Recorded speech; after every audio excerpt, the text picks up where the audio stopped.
Let's go here. That's my microscope. I'll take the first coin right off the top here. See, it's an 81. No issues really. We could zoom in if we see something that's a little bumpy or where it shouldn't be. Error. You can see there's a nice little bit of toning with this coin. Not bad. See a little scratch between the 9 and the 8. I'm gonna put that in the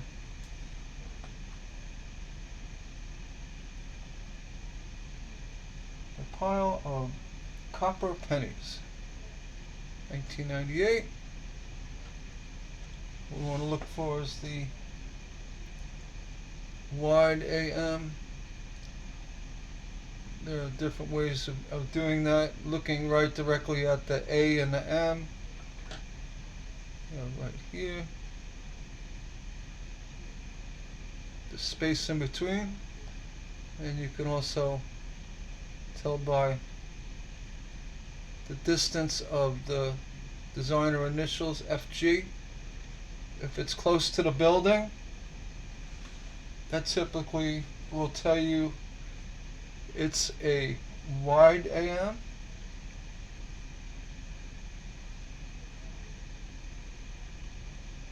But in this case, it's 98. It's not directly on the building or very close to the building. So this is going to be a narrow AM. The FG initials are away from the building, so this is a narrow or close. Okay, a lot of pitting going on. What we're looking for in a 98 is the wide AM that looks like the older coins. They pointed out in another coin, but when we find, if we do find one, I'll point it out. Okay, this one goes into the modern pile. Next up, 75. Has a nice looking patina. Don't see any issues. Sometimes you want to check for die cracks, what have you, or unusual markings. Die chips, cuds. I don't really see anything here. What I'm going to do is open up my window a little bit so I can see. There we go.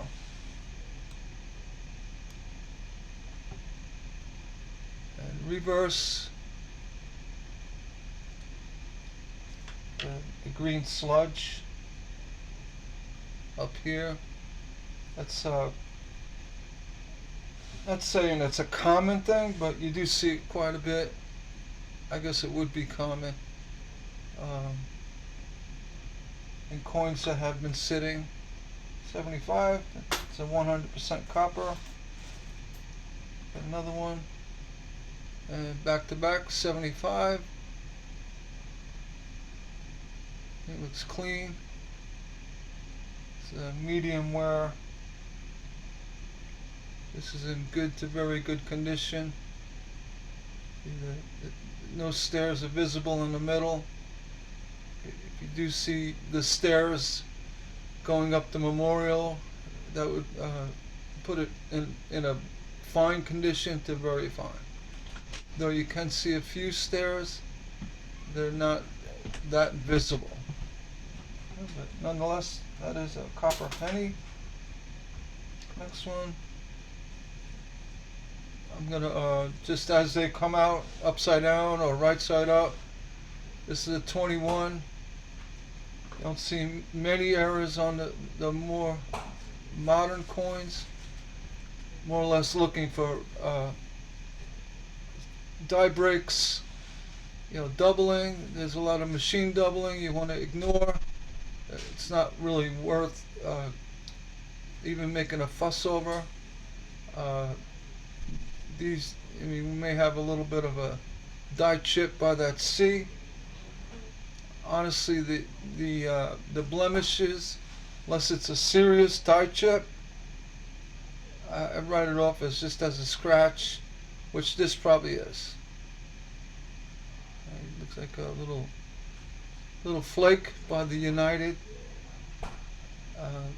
Again, the modern coins, you do find a lot of small chips, flakes, and what have you.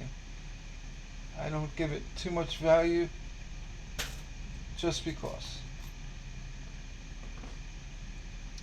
It has to be a severe, something really, a big deal that pops out that makes it worth anything to me. The 75 has some nice toning. No issues.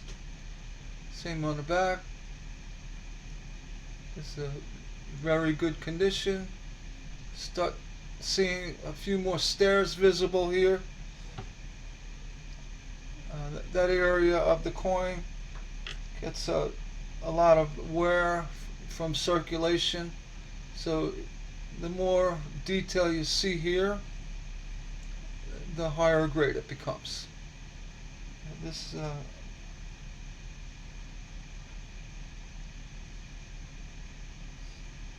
nice coin, but nothing special going on.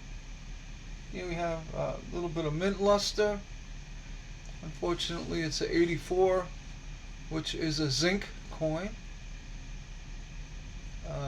Still check them out.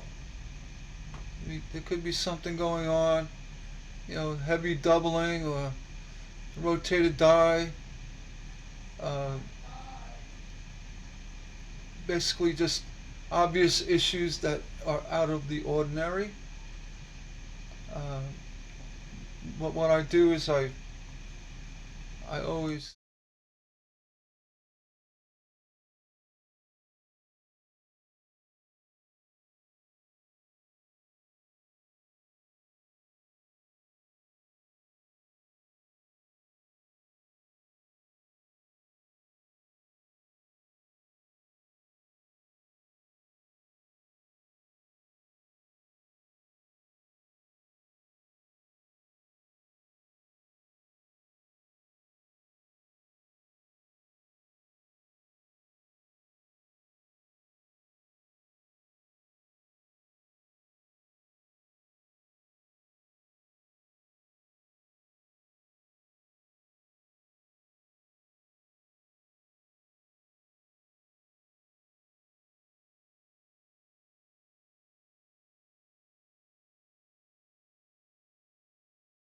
and it turns out it's copper. You got a good hit, nice coin. Here's a 92. It's a zinc coin. What we're looking for is the close AM. And again, here's a good example of what I was talking about. The designer initials, very close to the building. Easy way to remember, if it's close to the building, then it's a wide AM. If it's far from the building, it's a close AM. It's a little confusing, but that's probably the best way to tell. So this is not a close AM, which is the valuable coin. This is a wide AM. I'm sorry. I got it backwards. It's close to the building, then it is a wide, it is a wide AM. So the wide AM is basically the space between the A and the M. It gets wider on earlier coins, and then the newer coins, they're very close to almost touching. Alright, this one you want them to be touching on the 92. And again, the FG initial would be further away from the building. So you want to look for being further away. Right? There's a slight difference in the G that on wide FG or wide AM coins, the FG looks a little bit narrower. The G looks narrower than the narrow or close AM. The G looks wider. I'll point it out when I get one. It's a little confusing, but the one you want to really watch out for is the 92 and the 92D. All right. So I'm gonna put that in there. Look at that. Next one up, 84. A little offset. Nothing to write home about. I usually use a gauge as something that would be worthy of putting aside. Is when this part of the coin actually starts going beyond the rim, and then you start seeing the spacing on the bottom here. This is probably 1%, not even a half of 1%. So it's going to check the back. Sometimes when you see offset coin, there's a chance that there's an issue elsewhere. So just look at it good. Here I don't see any issues other than the standard heavy. You get like a little die clash from the weight of the coin being struck at the top. That flattens out the lettering of states of, and basically this whole area. That's normal occurrence. Again, it's unless it's severe, I don't pay much mind to it. But nonetheless, it's something to look at. What I do to check to see if it's a die clash, I take my box and I roll it side to side, and a good die clash will show up as a shadowing. If I find one, I'll point it out. I have to check the 84. We're gonna weigh that one quick. That's 2.5. It's a zinc penny. Next one up, 75. That looks like a piece of dirt off Lincoln's nose. If it was a die chip, you would see a coppering, copper coloring. I don't know what kind of debris it is. It could be anything. It's got a nice coloring. 75. Let's see the back.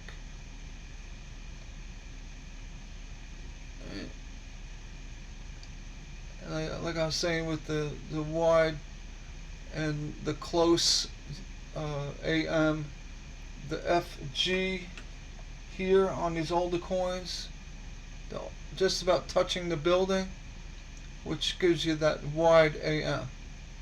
It's not a significant thing with the earlier coins, but that's a good way to remember. You could see the difference between the wide and the close AM. Alright, so let's move on.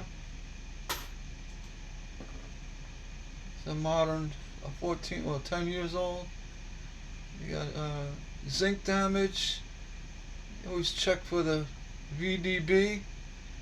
And what I'm doing is I'm tilting the box over a little bit. Gives you a better view.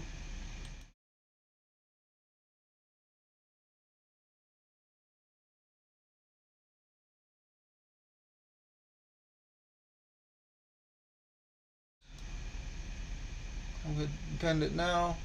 You can see the VDB clearly. There's word is out that the modern coins 24 vintage can be missing a VDB initials. Just keep an eye out for that.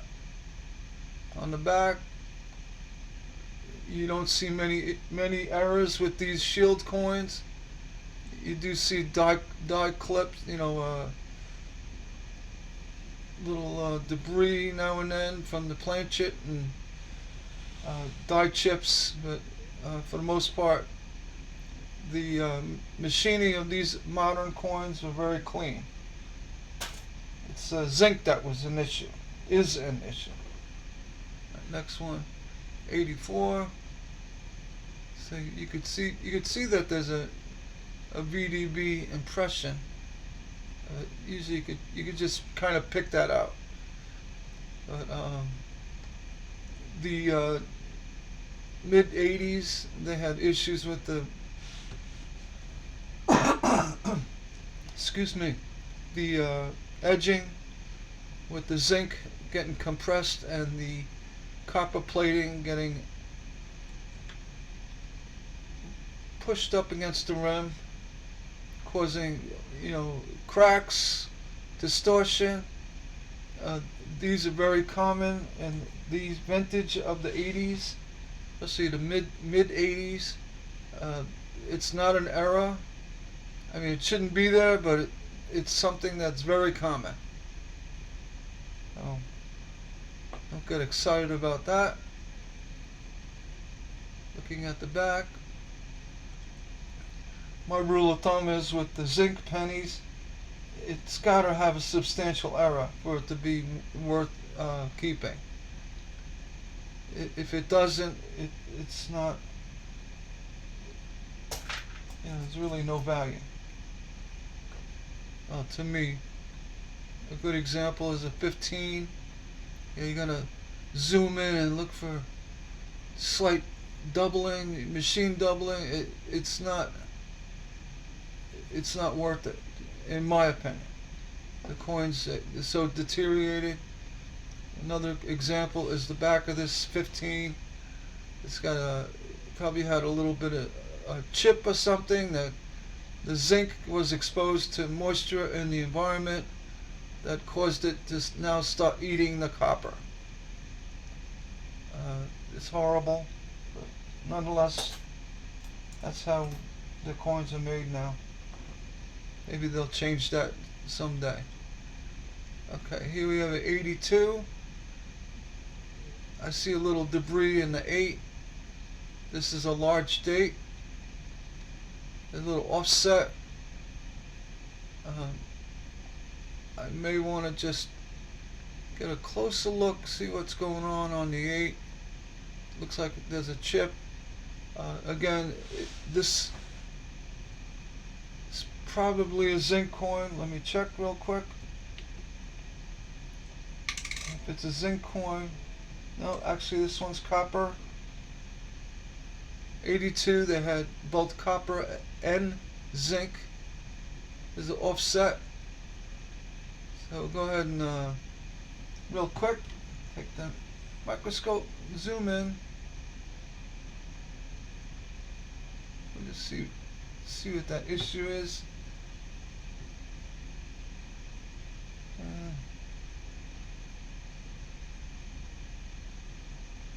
Looks like a scratch on the left of the 8. Right. Dirtiness going on, staining, pitting.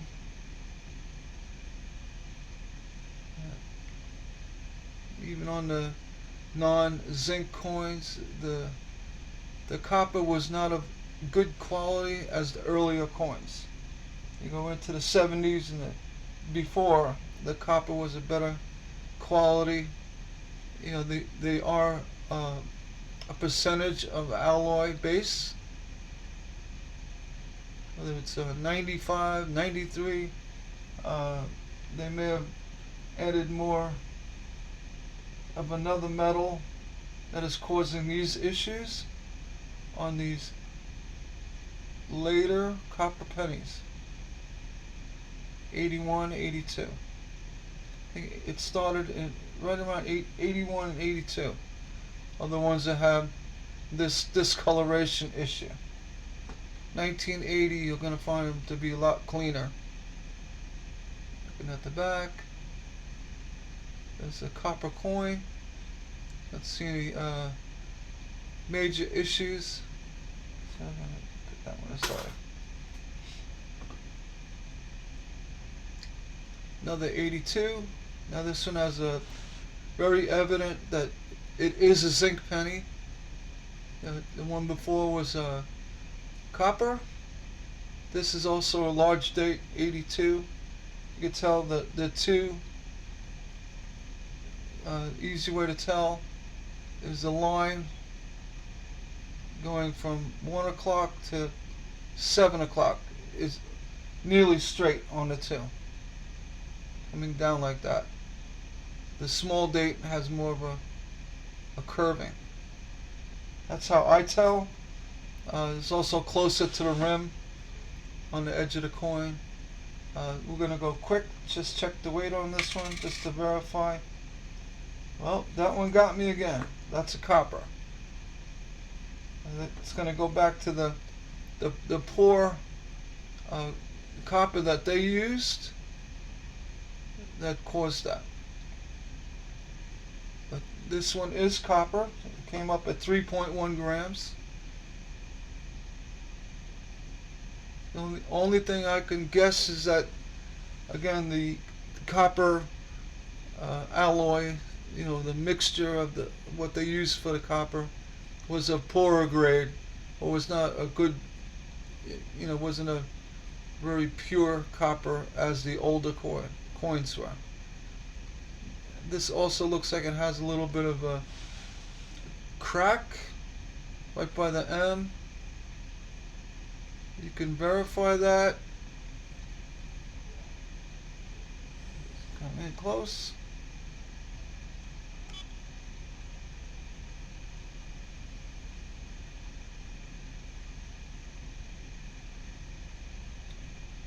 Usually cracks will have like a irregular hairline edging to it. This one is, I cannot determine. Could be a scratch. Most likely it is a scratch, but it doesn't go into the M on unum. You can see how it lightens up when I hit it with when I angle it. That's telling me that is a PMD, post-mint damage. So that is a scratch. Yep.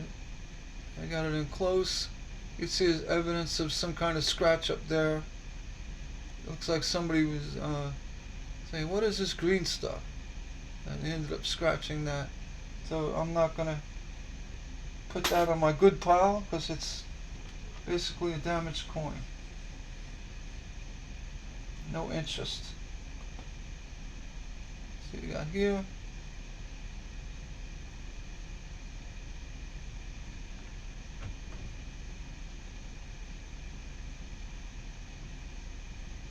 Okay. 61D, Denver.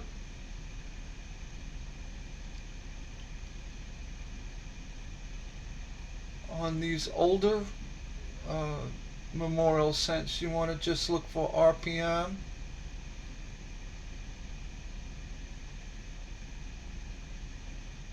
Which is a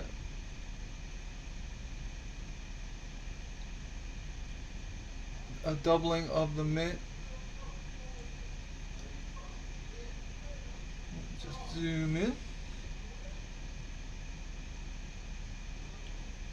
They really aren't worth anything unless the coin's in really good condition. But you want to check anyway. You'll see like a double strike on the mint, but it's not there. Come in close. It's just a nice 61. You got it in the close mode. We'll just check it out real good. If I was checking uncirculated coins, I would keep it in this closer mode. But basically, we're on a hunt for damage, not damage, mint errors. At 95, I can leave it close, but after a while it just gets crazy. 95, is a zinc penny. FG, close AM. It's away from the building. And no issues. Zoom it out. Let's go 81. Looks like a little PMD. Post mint damage.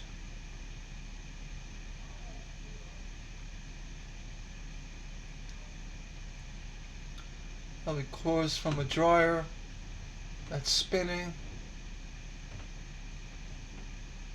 I'm going to zoom back out. I don't need to stay out. I'll go about 2/3 the way out.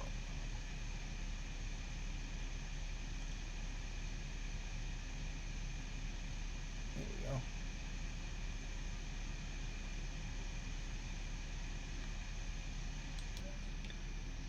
I just had to let the cat in. Yeah, this is a copper. Yeah, that was a damage from probably a dryer. Who knows? A PMD, post mint damage. Yeah, the back looks clean. Unless there was a major error on this coin, it's basically worthless. Or worth 1 penny. 78. And that damage can be detrimental to the coin value. 78, nice toning.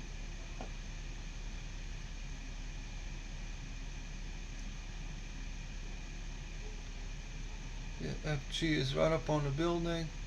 It's a wide AM.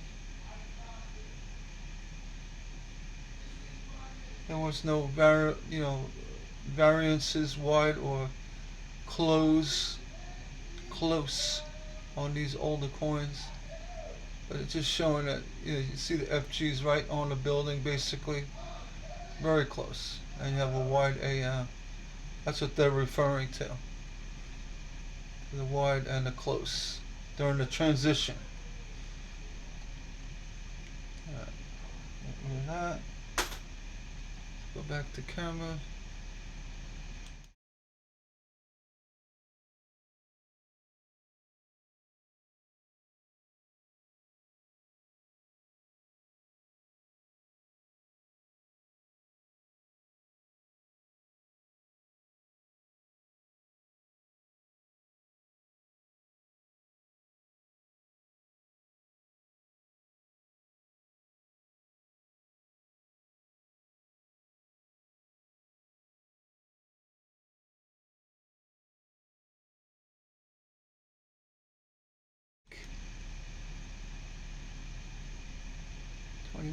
Check for the VDB. Little tilt of the box.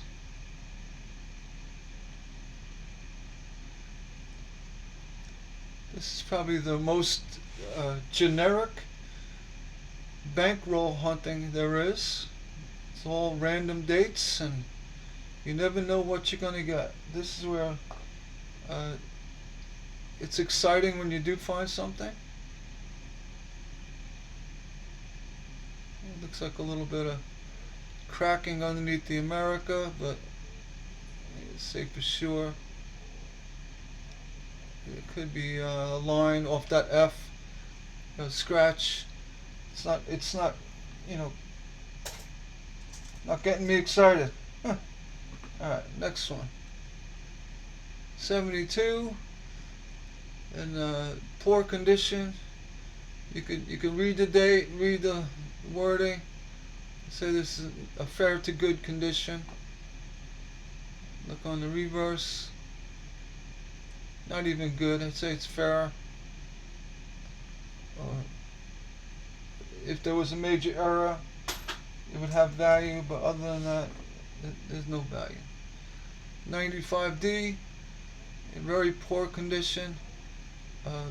It is a zinc coin. The only time this would have any value at all, if you had like a major die clip or a cud of some sort, or major, rotated die spin, double die, which I have had. So you always check them. This is basically a trash coin. Uh, has no value at all. I would say it's even not even worth a penny. 17. This again. These coins are made poorly. You really have to find a big error on a 17 to have any kind of value to it. But nonetheless, don't overlook it. If you do, if one does come up with a rotated die error, it would give it some value. Don't just pass by them. Give them a good look at. Not a good look at, a quick look at. 81. Tilt in the box. You can also see if there's any kind of doubling on the date. Liberty. This looks like just staining. You have to check for the VDB on there. You can see the shadowing of it.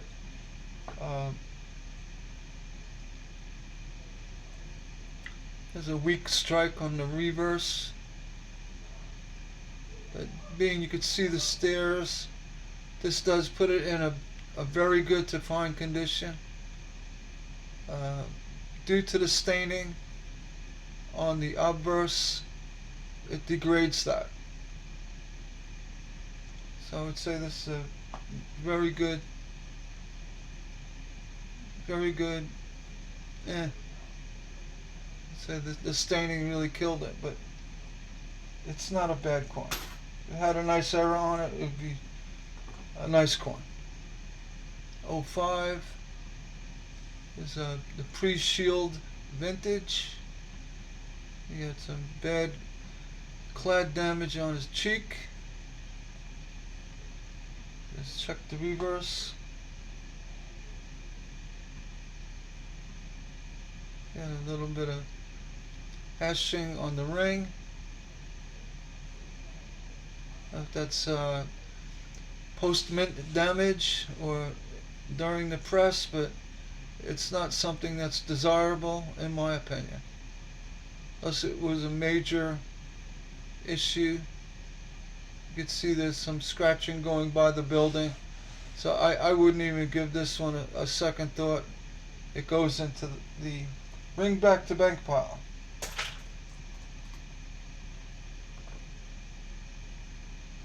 And as always, you're going through coins. You could miss something. And with the clad coins, you're not really going to lose sleep over it. If you do miss something that, a little doubling or something, it's not as it's not as worthy as an old copper penny. Because these clad coins, in my opinion, have, unless there's a major die error or, big offset, they're really not worth anything. Because they're going to turn to, mush one day. 85. This is the vintage of the weak zinc that compressed on the press. You see with the rimming, the edge by Liberty, it's actually the zinc was actually squished, which caused that break in the clad, in the planchet. It's worthless. Again, unless it had a major error. But we'll check it. 85. Not worth anything. See if we can find something a little older here. 71 Denver. It's got some nice brown toning. Everything's clean. Lightly circulated. Nice clean field. Scratching over there above Liberty. Nothing major.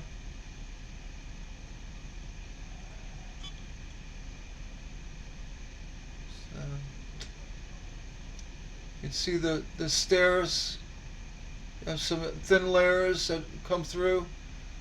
So I would say this is a very good to fine condition coin for a 71D, Denver. Sometimes if you're not sure, say, you know, something just don't look right with that 9 and the 7. See what I'm seeing there? You could zoom in, and if you do find, you know, a little error or the RPM on the mint mark, it'd be worth to check it because of the condition of this coin. For example, we come in, I'm just saying to really step up your hunting game. You want to pay more attention to coins that have age to them and better grading value. It's not it's not stamped the mint mark. So, and the 7 and the 9 looks like a light scratch damage. You can see evidence on the Lincoln bust as well. So this is PMD, post mint damage.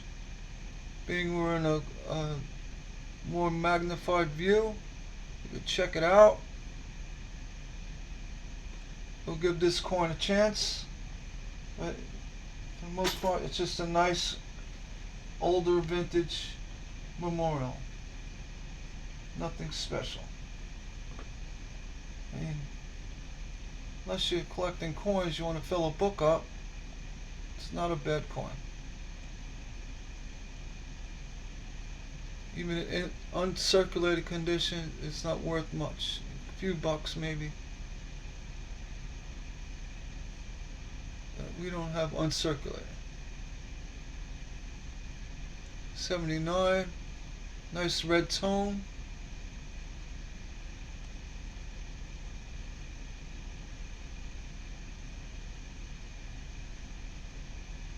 Nothing stands out.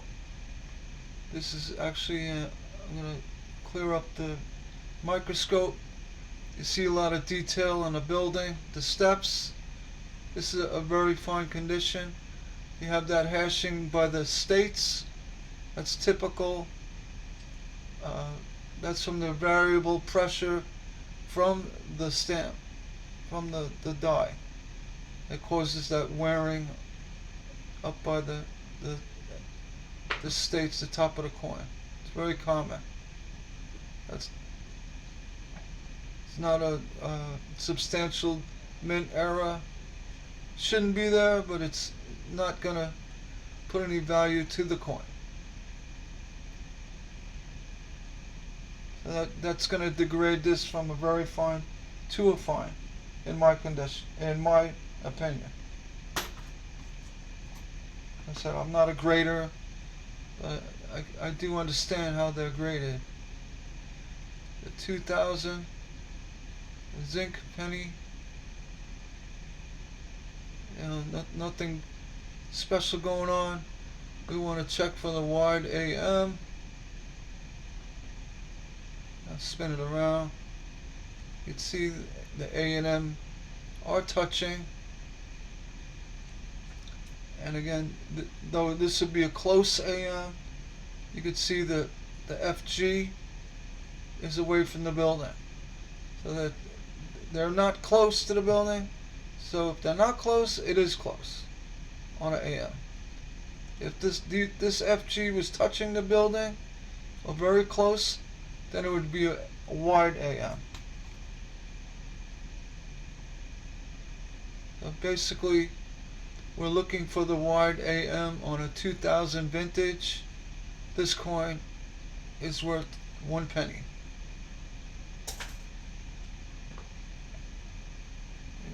2016. See, very clean. You may have had a good mix with the copper that year for the cladding. I don't know. Better annealing process. But this one looks a lot better than the 17s that came out. They're hit or miss.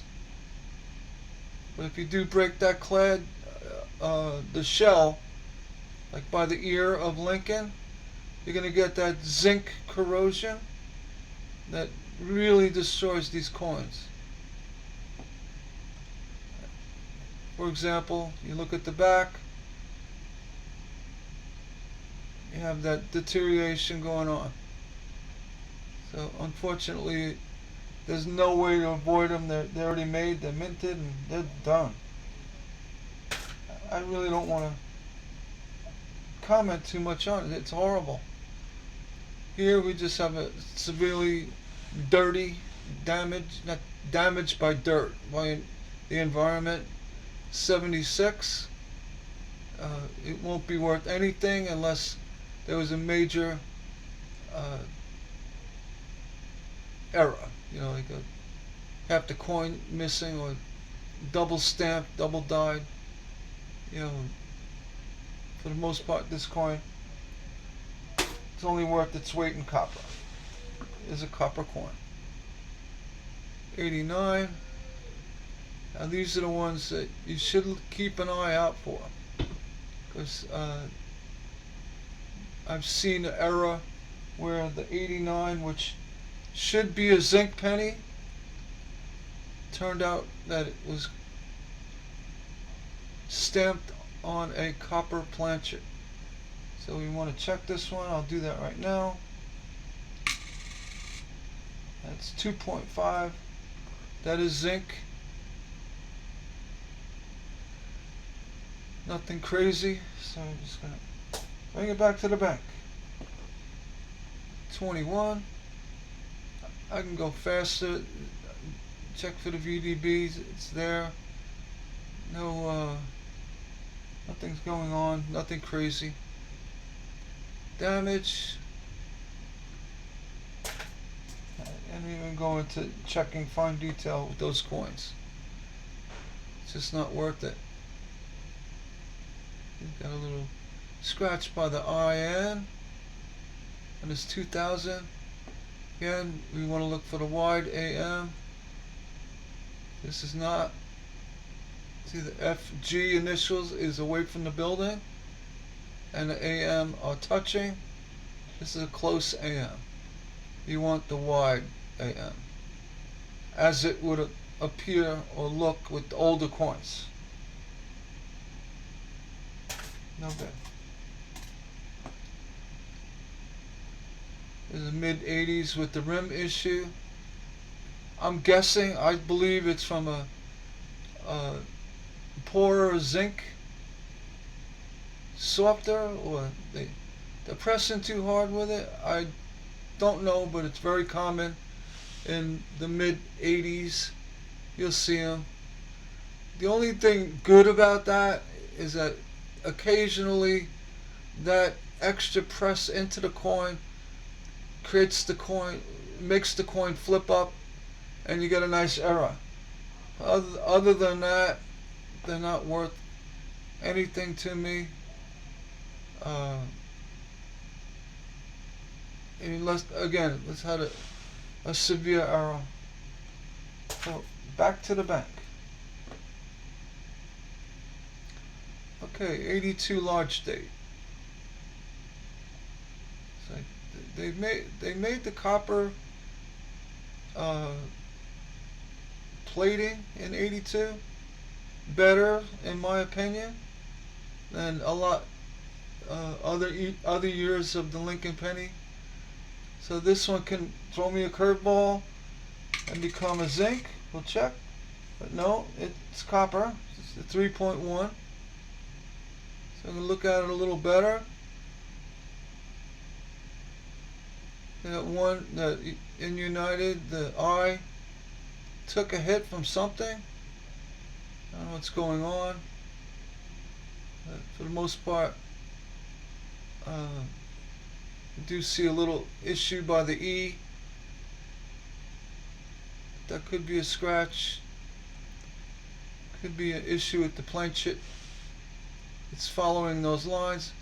To me, that's not a strong enough error to make it an issue or even have checked out.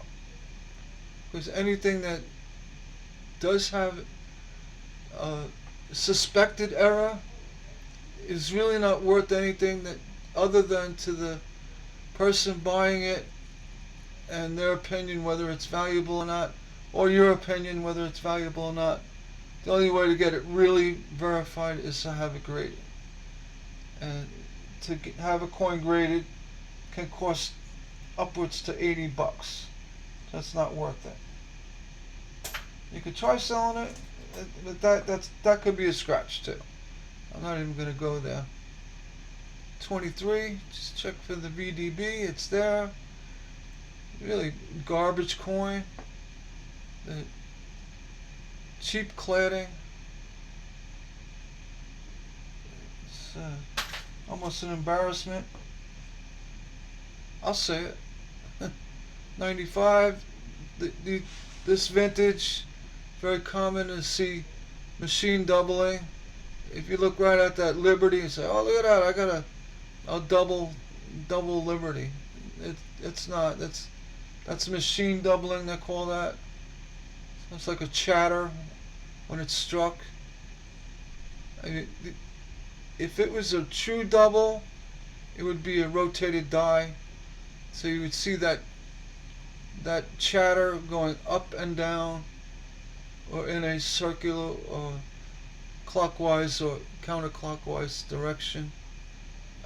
These machine doubling, my theory is that the cladding is weak, and when it's stamped, it has like a rippling effect in that cladding. Translated, machine doubling. It's very common. Has little or no value. Actually, no value.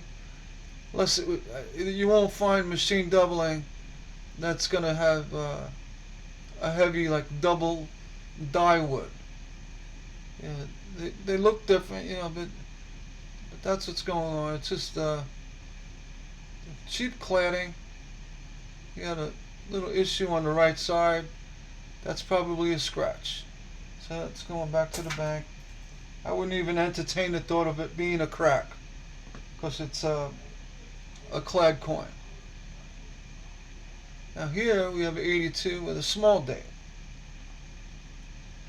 You can tell right off the bat, as I said earlier, the 2, look at it, has a nice curve, just like a nice, you call it like a swan curve.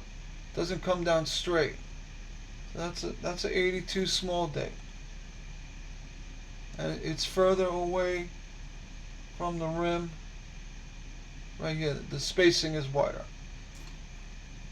The circular area on the top of the 8 is also smaller.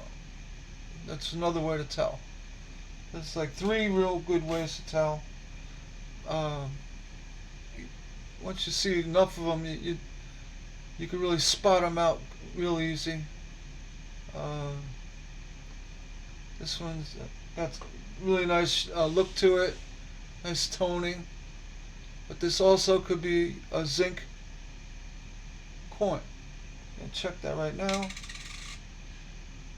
And 3.1, it's copper. Actually a nice specimen for 82 small date. It's got a little surface staining. That could be a peanut butter and jelly sandwich. Who knows? But for the most part, there's very little or no wear. And double check the back. You can see a lot of the stairs are evident. There's a nice solid strike, but it does have a little fuzziness to it. So it's a nice coin, but I wouldn't put it in the extra fine or better than a fine condition. You got a little hashing at the top. My theory is that just by the sheer volume of the press on the memorial building itself, that it created almost like a echoing effect on the coin, or like a ripple. So when it struck that building, the coin shook and created an issue with the pressure on the edge where the States is. That's my theory on these coins. I could be wrong. That's a nice copper penny though. At 17, the infamous garbage coin of the future. If there was no VDB, I'd maybe get it graded, but other than that, this coin is going back to the bank. I'm really disappointed in the quality. I think it started in 17. That was the beginning of the end.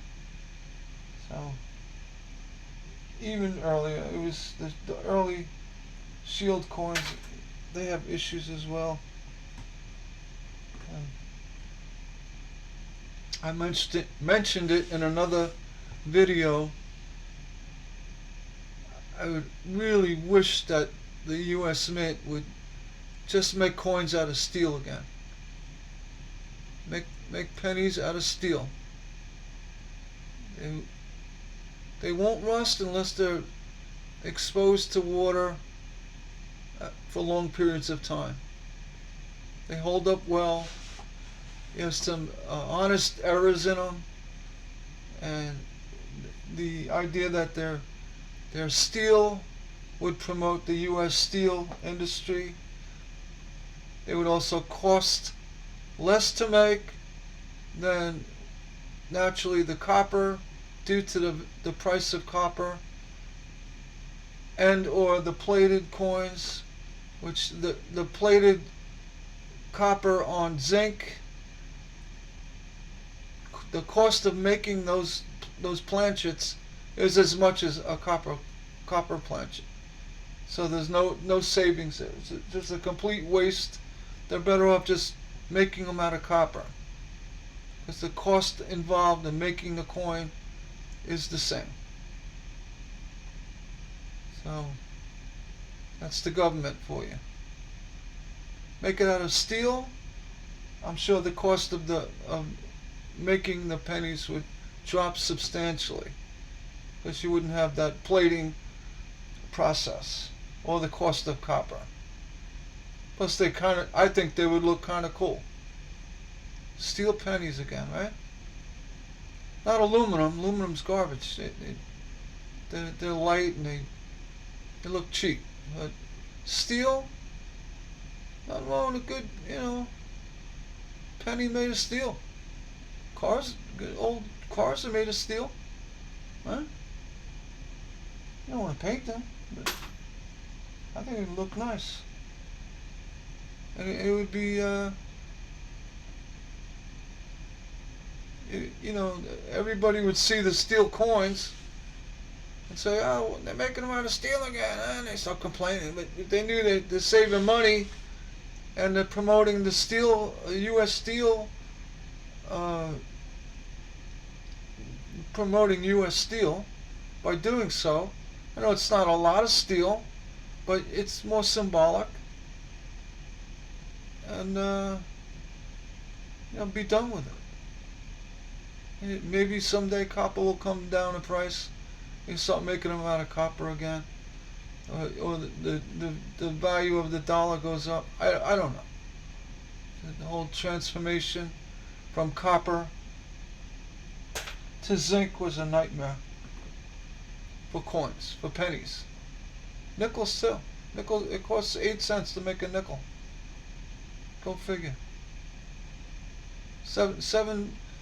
I think I read the other day, 7.5, almost 8, 7.8 cents to make a nickel. something like that. So they're losing money. Every nickel they make, they lose money. Probably dimes too at this point. Alright, back to the '07.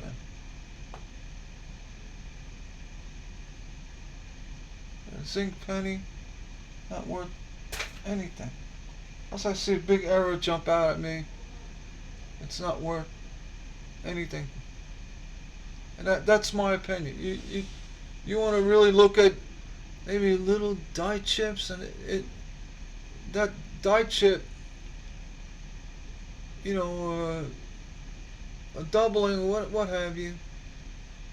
They don't even double much on these coins because the mints have gotten better at that, but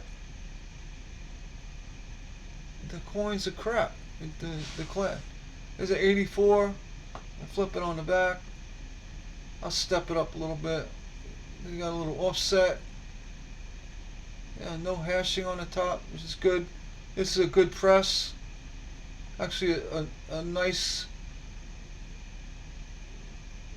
press. But let's just check to make sure it's not copper. Because if that 84 was copper, I'd be a little excited. Then it's not. Alright, 1980.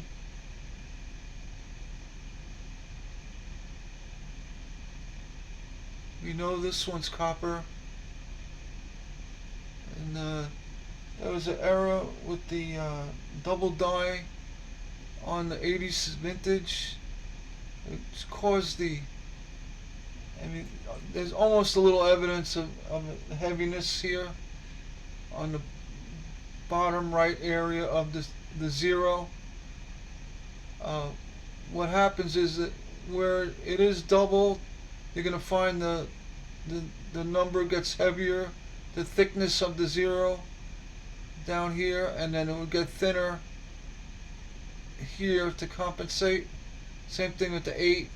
So you want to just really look at the 1980s series, and if they look a little off, just give them a good look at. Yeah, you can tilt the box. This one, the 0 has a little lightness around 7 o'clock on it. The 9 looks like it has a little flip on the tail. But honestly, this is not a real double die. I've seen them go from a true double to offset. You want to just make sure they look clean. And if they look a little off, put it aside. That one, that's not enough to be an issue for me. The back looks really clean. You see a nice solid strike on this coin. There's no hashing on the states on the top. This is a nice specimen for a 1980. The field looks clean. There's a little scratch here and there, but for the circulated coin, it's actually a very nice coin. It's got nice toning, nice solid strike. It looked great in anybody's book. It's got a spot by the nose. That's just a spot. Yeah, it's just a spot. We'll put it in the copper pile. 1895. Step up 15 years, and we're getting into the garbage years of poor cladding. Nice clean letters, numbers, but poor cladding. The reverse has that hashing at the top by the states. I don't see any issues with that. Get rid of you. What do we have here? 2000. It's a funny one to look at. 2000. It's just, I think they messed up on the numbering. Everything looks like it looks like you have a little bit of, like a little clashing going on with that doubling of that circle. It could be from coins laying together for a long time. It's not going on over the R, but this is a clad coin, so I'm not gonna pay much mind to it. But we will check for the wide AM. We have a close one here. Again, the close AM here will reflect the distance of the FG, which is away from the building. So away from the building gives it a close AM. And also that G is a little wider. You want the wide AM. You want the AM to look like the older coins. And that's not as rare as the other AM variants, variables, but it is somewhat collectible. If you have a coin, a 2000 series penny in very fine condition, that wide AM would be worth putting aside. Or even in this condition, in a very good condition. Well, I say good to very good. I can't even say any clad coin is. I can't even put it in a good condition. Sorry about that, clad. You're out of here. All right. If you disagree, let me know. 97D. It looks like it could be a crack. I'm not gonna look at that too hard. Again, it's a clad coin. It could be a crack.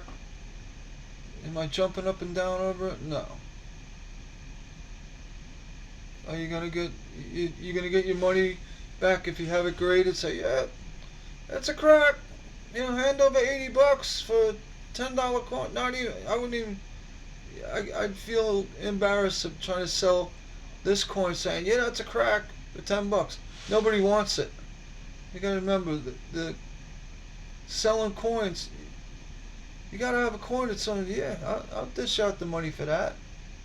You look at that. Say, yes, okay. So you got a crack. Okay, you got a crack. Big deal. It's not gonna make anybody kick in the bucks. Even if it is a crack. Especially on a 97 clad penny. You just got to remember that. It's like, somebody going to put out for that? Is somebody going to pay you for that coin?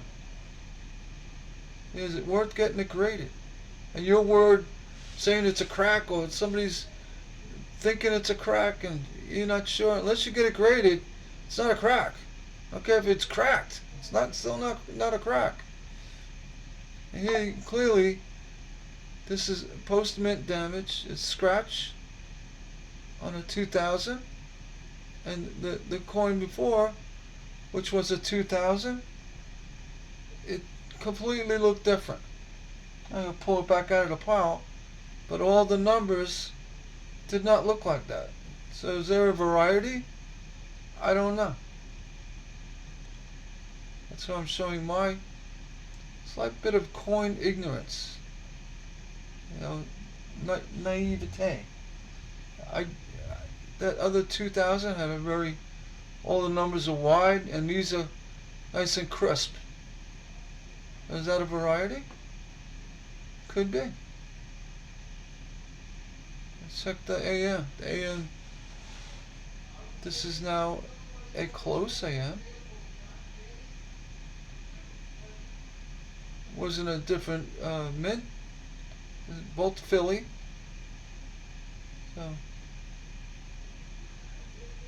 I don't know. Maybe the pressure of the press. And the Lincoln suit looks great. If you know the answer to that, let me know. You know what I'm talking about. The other 2000 we just looked at had the numbering and lettering was a lot wider, broader. Put that aside. Yeah, probably jumping up and down. Yeah, just put a $1,000 penny in the pile. No, I don't think so. 2014, another poor specimen. Shield coin. A little bump on the side. There's nothing there. I've had better rolls from the bank. More copper. Some wheat thrown in. 93. Doesn't look terrible. Gonna be pre-shield. So it's not a horrible looking coin. That little cancer in the middle will spread. It's a matter of time. See, though this is at 93, the close AM was already established by that time. So we're not looking for it, but to give an example, the close AM has distance between the designer initials, the FG, and the close AM. If this was touching or closer to the building, it would be a wide AM. But this one's already established after 92, 93, that they didn't have any different varieties. If they did, you found one. You found a good coin. I don't think so. So what I've been told. Alright. Here's another 93. Back to back. See, Liberty. It's a real mess. Mess. What a mess. Yeah. Same thing. Close AM. I'm just basically looking at that building. There's two buildings like that, and then I got something. Other than that, it's garbage. And if you disagree, if you're gonna zoom in and check every little detail on a clad coin, let me know. Because it's missing something. If they forgot to put the Liberty. There's 04.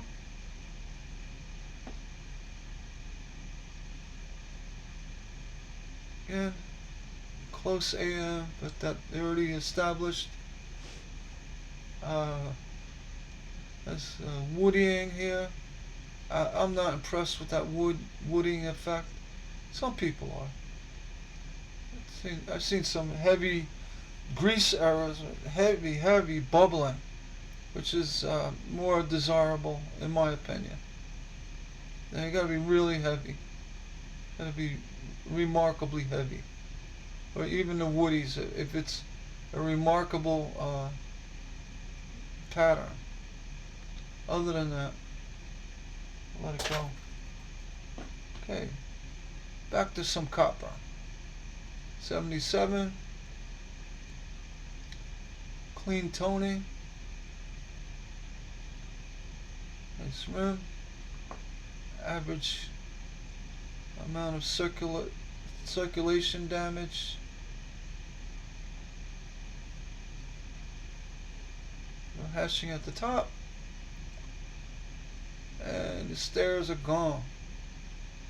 So combination of a weaker strike with that hashing going on and the circulation, PMD, the wear. This is just probably a good grade, and that's it. It's basically a worthless coin other than the copper. What is it, 2.7 cents?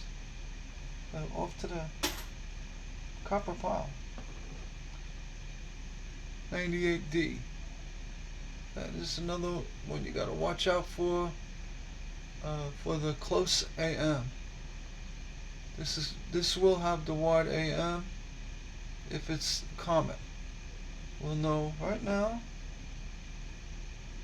See, it's close AM. And again, this is not the one you're looking for. With the initials are away from the building and the AM are close. If those initials were close to the building and there was a spacing between the A and the M, you got the one that they're looking for.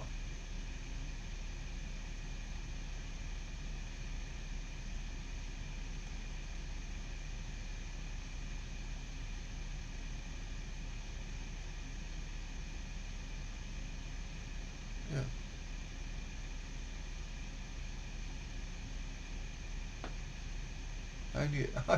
I was looking at 92 from. I was like, wait a minute. No, 98. There's no listing for. Keep an eye out for the 98D, but just check. If it was a wide AM, you may want to have somebody look at it. You never know. Yeah, that it's not even listed on my cheat sheet of coins to keep an eye out for. It's another zinc nightmare coin.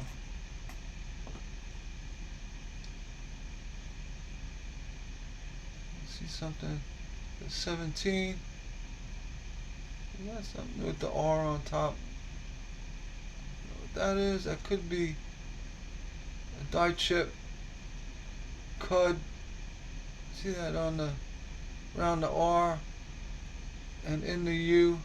I'm gonna zoom in only because I want a better look at it. But again, if it did turn out to be something, give it a year or two, that's gonna just be a big black blob because it's already working its way down. So, but let's just look at it, just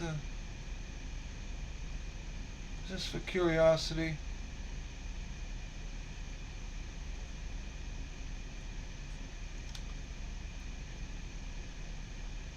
Definitely a chip of some sort.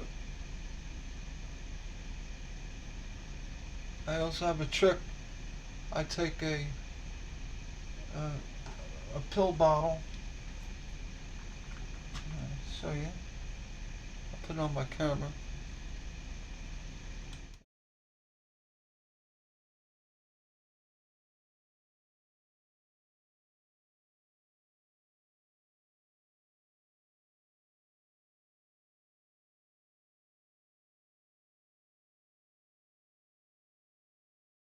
Good look at it. You have to refocus. It will focus. Get it to where you see fine detail. Okay, God we trust. You had it right.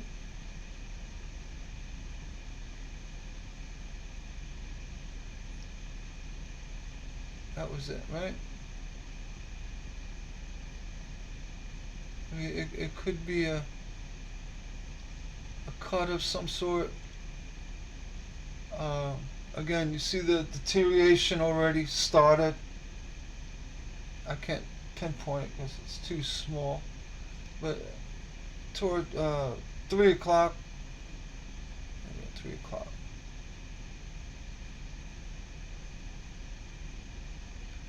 The cancer is already started. Now that could be a die chip or I don't know. But is it worth anything? No, because it's gonna, like I said, it's just gonna end up being a big blob of zinc cancer. It's gonna look like that in no time. Even the P.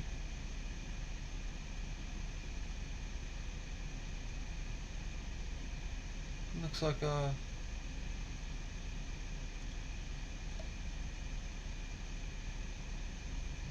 almost like an RPM right there.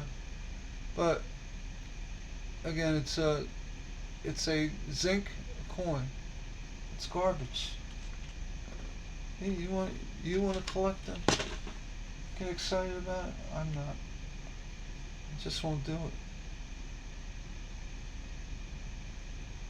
Zooming out on the lower end, see what that R looks like. There's no value to me. Look at that P. Again, this coin will be littered with garbage. 10 years, 5 years. I want 100 years. I want something to look as the day I looked at it today, 100 years from today. Yeah, a little toning, but not that. Not that. And if you disagree, let me know. If you have a way to stop it, it's like the blob. It's like the creature from outer space. You have a way to stop it. Electrolysis, I doubt it. Zinc, it's designed to deteriorate. You put zinc on boats, the electrolysis from the battery, the zincs, they turn to nothing. They disappear. I go metal detecting. You find a zinc penny that's been in the ground for 2 months, it's already dissolved. Nothing left of it. I think mostly that's caused from atmosphere or the environment, the moisture in the environment. Unless you put it in a vacuum, zero moisture with desiccant to preserve it, it's gonna do that. So garbage. I really wish they never did that. They should have. I get it. They wanted to make it look like copper and trying to fool everybody. We still make our pennies out of copper. Copper plated zinc that turns to garbage. Again, I think the after 17, 18, 19, they kind of fixed it a little bit, but they didn't get it right. It still does it. So, I don't know. I could sit and complain about it all day. Just make the pennies out of steel. Make Trump proud. I'm not supporting Trump or not. I do support him, but that would be a nice, thing to do. It's like an advertisement. Steel pennies. Actually, I would be happy because then we wouldn't have these issues. You can go coin hunting and feel like you're doing it to preserve history. Here, there's no control of it. No control of it. 22, you're gonna look like garbage someday. 1982. This is the fun year. This is the one that throws you a curveball. I think the 82 cladding they made was a thicker cladding. I'm guessing. I'm sure it is because it doesn't show the same deterioration as you see today on clad coins. So if this is clad, I'm going to throw it on a scale in a minute. This is a large date, 82 large date. Let's check. It throws me a curveball. So that's a copper coin. And the thing, what's odd, this year copper doesn't look like an 81. 81 copper is a better quality copper. I don't know if they were thinking of doing an alloy and they got a different I have no idea. But it's what it is. I'm guessing. If you know the answer, let me know. You've seen the same thing with you take a wheat penny that has a nice bronze finish. It's not the same copper as they put in the 82 copper. maybe 80. Let's say they stopped at 81, 82. Now, right before the clad switch over, they did something. That's my opinion. 17. Why am I looking at a 17? I know. That's that shield's upside down. Three of them. There's three shields on there.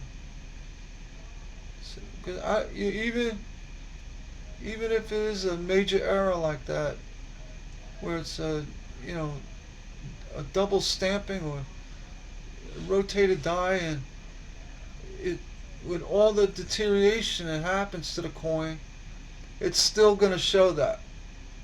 So you still have something. As far as being minor errors like little doubling or what have you, it's never going to hold its value. That's my opinion. And I'm looking at it as a buyer and seller perspective. To value a coin. 75 average circulation. 68. These coins that, for some reason, that In God We Trust, they put it right at the rim. Same thing with the Liberty. So no, that is not a mint error.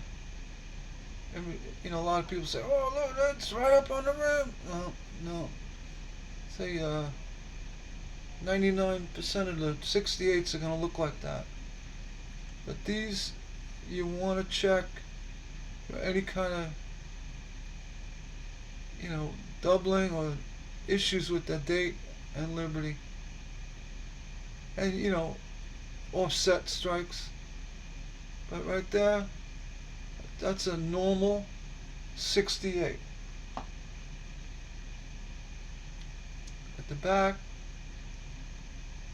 at this point we could just look for major issues. You could see the stairs on the Monticello, the Lincoln Memorial. I'm sorry, I got nickel on my mind. You see nice set of lines for the stairs. So this is actually a 68 in very good condition. Has a little rim damage. That's PMD, but still, this coin is very good condition for a 68. Unfortunately, it took a little scuffing on that 8, but in natural light, you don't see that as much. I'm going to hold this up to the camera.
It's just something to consider. Instead of returning them to the bank and getting your penny back. There is some worth to it. And even if you're going through a bunch of copper memorial cents, I'd say that I've taken coins like this one's offset a little bit. I've taken ones that have actually nice offsets, and I know I'm not going to sell for more than $1, because you go on eBay You sell a coin for $1. eBay whacks you for eBay fees. You got to, pack it up. You got to ship it. You got, then at the end of the day, you're not making your money unless you got a major error. So I'll take like this little offset to some kid who's like, oh, it's excited. I'd rather have the kid get excited and find it. And I've actually put better ones in the copper pile, just to pass it on. A really high grade copper. I've come up with Mint State AU 60s vintage memorials. I just pass them on.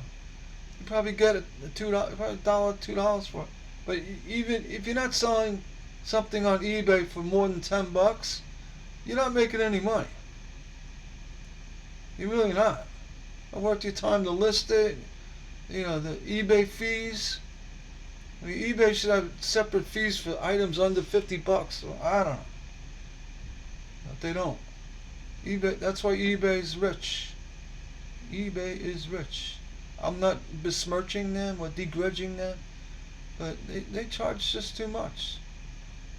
And they started laying off on the buy it now stuff, but to put it up for auction costs you $1. So anyway, that's enough ranting about eBay.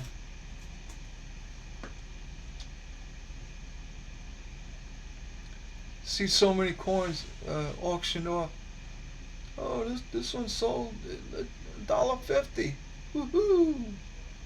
Lost money on that deal. 2000. This is the crisp numbers on the 2000. The Denver. See, the other 2000 has more broad letters or numbers like the back here. Again, this we want to look for the wide AM. This is close. Again, the FG initials. FG initials are far away from the building. See the far away or further away. That means this is going to be a close AM. We're looking for the wide AM. You got a little machine doubling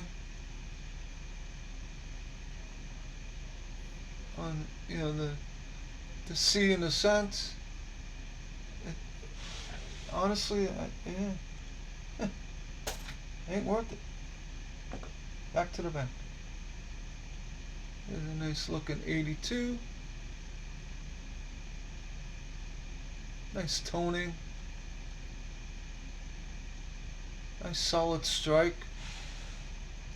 Look at the back. There's the 82 large date. Sometimes they're hard to tell. They look like they're curved, but they're not. You see it's flat. The midsection. Let's see the top of the 8. It's got a wider, area. The circle. Everything looks evened up. The 9 tends to look like it has a little shadowing on it, but that's one of those little speckles. I could tell from here because it's consistent in the thickness. Look on the back. Look at that. Very little bit of that hashing on the S. The E on E pluribus. This is a mild hashing, not terrible, but it's there. But last check, I put it on a scale. That's a copper penny. Some 82s are copper, some are zinc. I don't know what the ratio is, but they are different. 2020. There are different ones. Doesn't matter if it's small or large date. I guess, yeah, I think that's the case. 2020, It's actually not a bad looking coin. And check for that VDB. Got a little bit, the W is starting to get damaged. We'll let that one go. And shield 22, VDB, damage, junk. Unless I see 3 shields on the back, I ain't gonna worry about it. Pass by that one. There's a junk coin to 81. It is copper. It's gonna go in the copper pile. I'll pass it on. $85. This should be zinc. You always want to check. This 85 turns out to be copper. It's gonna have a lot of value. I think they were going for like $3 grand for copper. You know, post 82 copper. Like an issue on the bottom of the 8, but we'll weigh it. 2.5. Back to the bank. What do we got here? 1990. It's terrible. Pre-shield. Looks like you might have a little die break there on the left. Actually, that looks very much like a die break. I can verify that by zooming in, but right now, if it is a die break, it's not going to have any value. As well, you have some by the C, or die crack going right below the C. I'm going to zoom in on this, but again, being it's a zinc penny, 90. It's gonna end up looking like trash. But to somebody, it may be worth a few bucks. It's probably worth a few bucks. Few meaning 1 or 2. But let's just zoom in at that crack, just to show an example of what crack looks like. People get excited. Oh, I got a crack. Look. Definitely is a crack on that C, because if it was a scratch, you'd see it across the top of the C. But that crack on that C is going to turn into heavy zinc damage. As well, you got a crack going around the building, and that could be a chip. That could actually be delamination, but I do see copper, so it's probably a crack.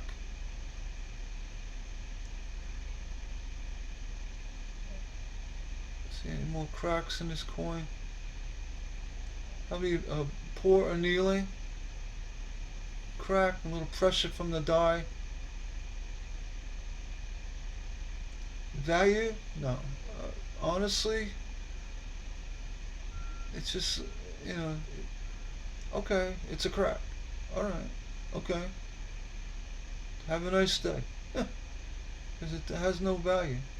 Even a collector's not going to say, let me throw a couple dollars at that. They're not going to do it. So, maybe, did I make a mistake? Throw it back to the bank? I don't think so. So honestly, I don't have any. If it doesn't get me excited, it's not gonna. I try to rip somebody off, saying, "Yeah, that's a crack. Look at this crack." I'm not gonna do that. Just not gonna do it. 06. Actually, doesn't look bad for a zinc penny. If I had an issue with it, Almost has a mint luster. It'd be nice because then you could, once you encapsulate these coins, you got a better chance of them holding up. But I still think, even in the best case, that these clad pennies are just going to deteriorate one day. This one is not showing. Well, yeah, hold my breath. It's actually a good specimen for '06.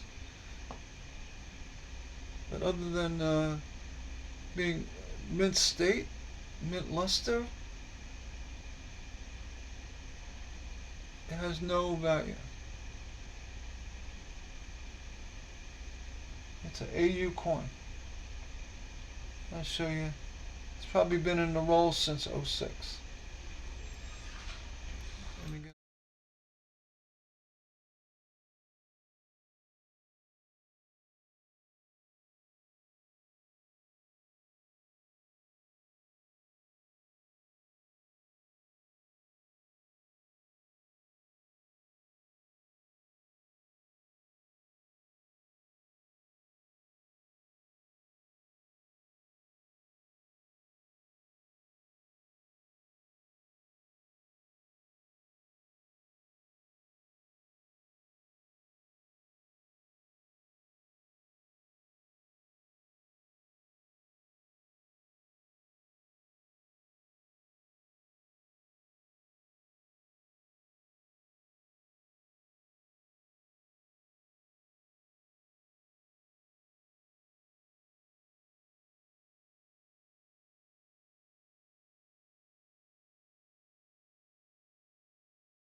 This is what I found. Got another one right here. You check the date on that. But it's not a shield penny. The '04. You can see the cancer has started already. Again, it's caused by a nick or a little wear in the cladding, a bump. The coin was dropped. I don't know. But once it starts, there's no getting around it. It's going to continue. Unless you coat it in varnish or something. I don't know. But we're not going to do that.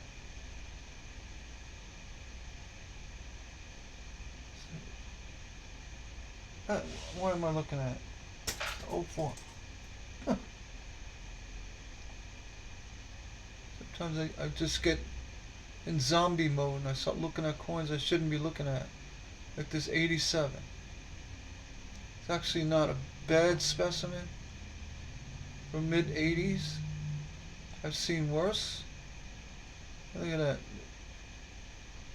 That hashing on the states almost looks like PMD. So it's missing half the lettering. Value? No.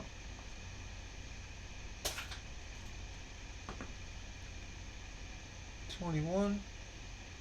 BBB. Got a big line going across the coin. That's probably a scratch. Why am I looking at it? It's garbage. 2014.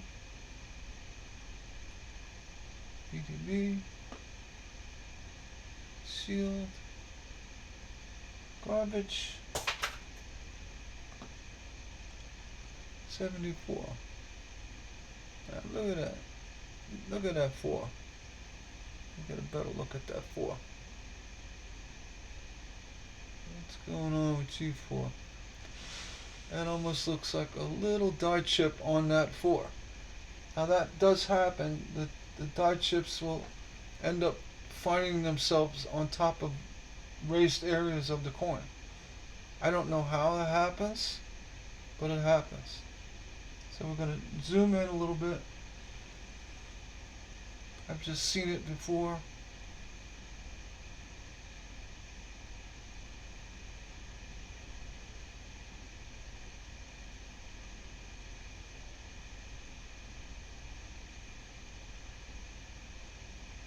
And it could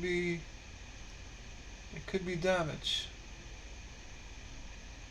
Like it ran right across the point of that 4. I don't think it's a chip.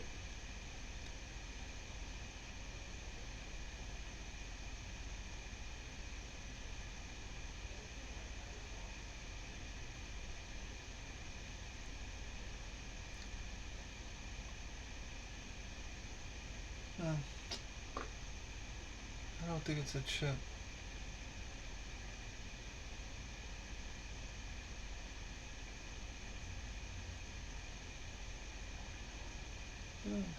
Hashing on this.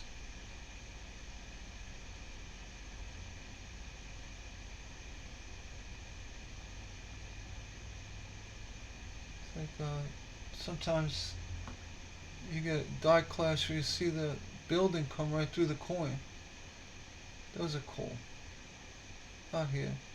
Oh, is that gonna bring me to tears if I pass on this? No.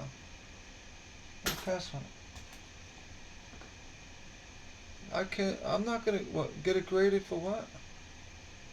Here we got it. I just put this out. It's probably a scratch. It gets shiny.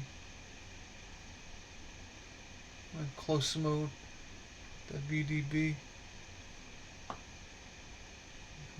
looking at it. And stay in close mode for a little bit. Garbage. Sometimes I do that. 84. Zinc penny. Ripple on the edge. Lincoln looks horrible. We got the VDB.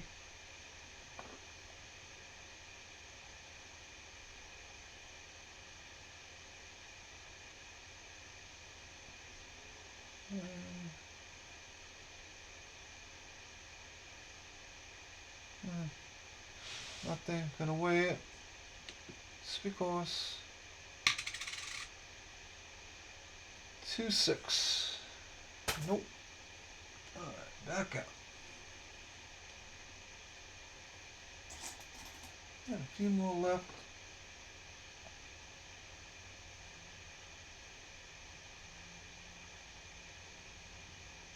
That one focused in. 73.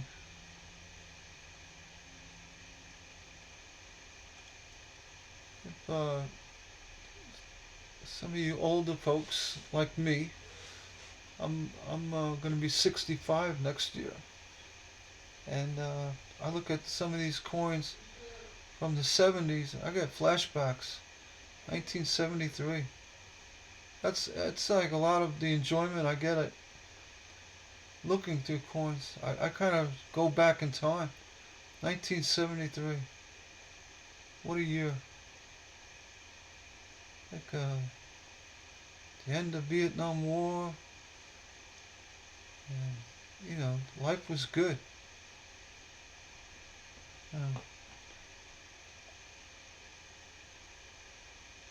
It's a nice looking coin.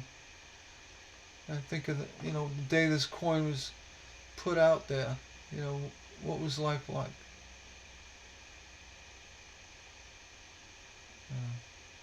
Nice looking coin though. See one scratch across the beard. No issues. Put that in the copper pile. What do we got here? Oh, another 73. This one looks groovy. Huh. I know 73 was a little post-hippie, but it was still alive. More Motown. But yeah, we were still saying cool and, peace out, peace, holding peace signs up. Yeah, look at that coin, good. You get these vintage coins, it's like classic coins. Any kind of error you find on these are not gonna really bump the value, just because of the circulated the good circulated condition.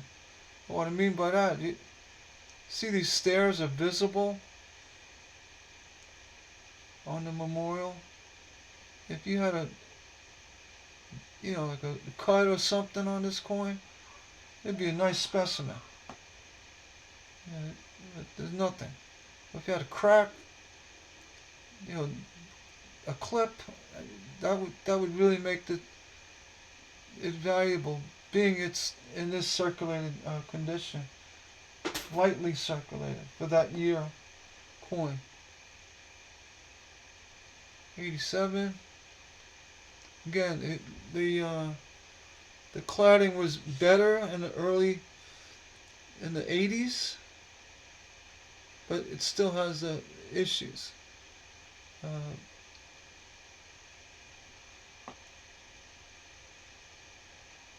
Look at the back, and we're gonna weigh it. They say it's cladding, could be copper. If it was copper, I'd be screaming like a little girl. No, this is 87D zinc penny. 2018. Same thing, zinc penny, but what, 30 years newer? It looks worse. The shield. That's what I'm looking at. 2022. EDB. Just one big chip. Nothing there. 1980.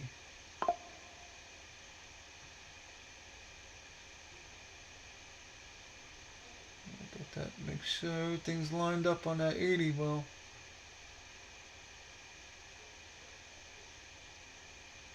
Everything looks clean.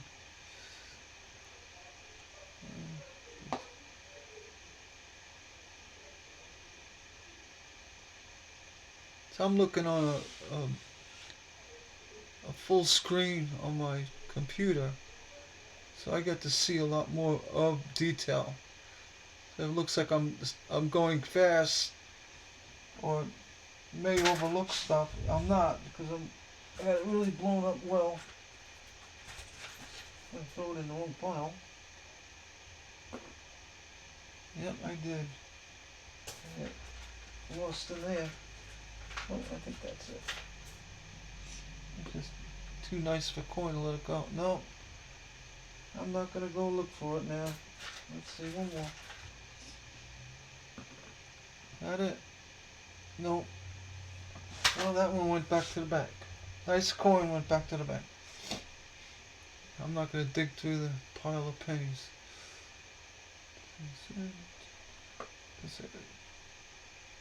12. Nothing. Not gonna look hard with that. 89. Okay. Let's check, see if it's copper. This was the year when somebody found a copper. It was 89. Accidentally punched on a copper planchet. And worth over 3 grand. 79. Nice looking coin. This is a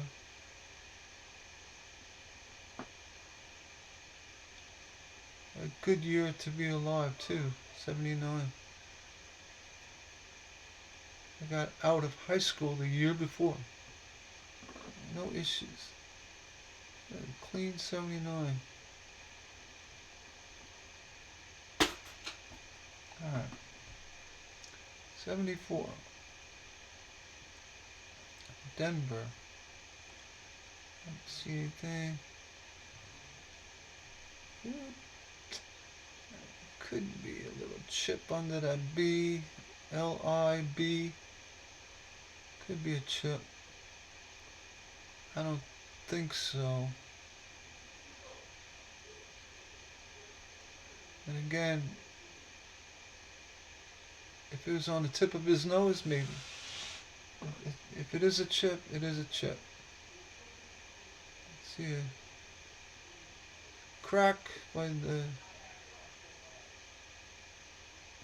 This looks like a bad annealing. Just poor annealing. Got the hash at the top. Nothing.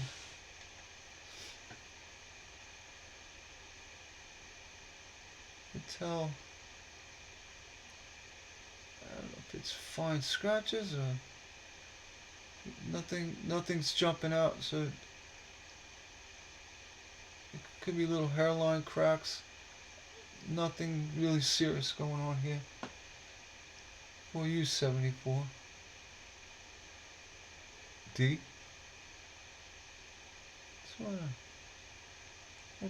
D is just a little... I mean, it's filled in. I've seen people get excited. Oh, I got the D, it's filled in. You know, I've seen them. This could be one of them. To me, I don't find it to hold much value to it. And again, you know, if you did find value to it, pay to get it graded, and you can see lifting it. It's really nothing there for me. Let it go. Let the kid find it someday. 20 years from now. Oh, look at that. And this one's way to the rim. But, what do they call that? An overstrike?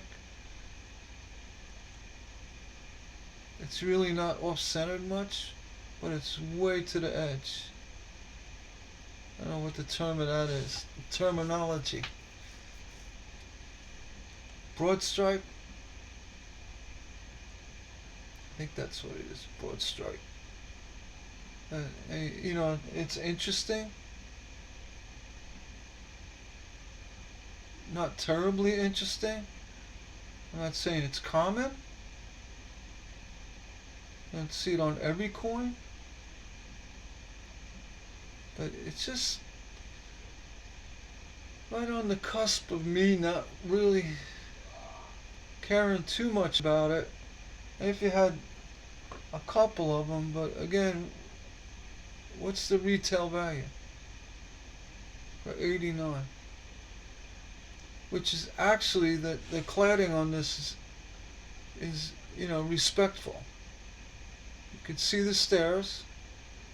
So this, now I'm in my evaluation phase. Ready? I'll look for any little thing. See something by the S there. States. It just could be a little pock. It looks intact. See, if you bend the box over, you can really get to see detail.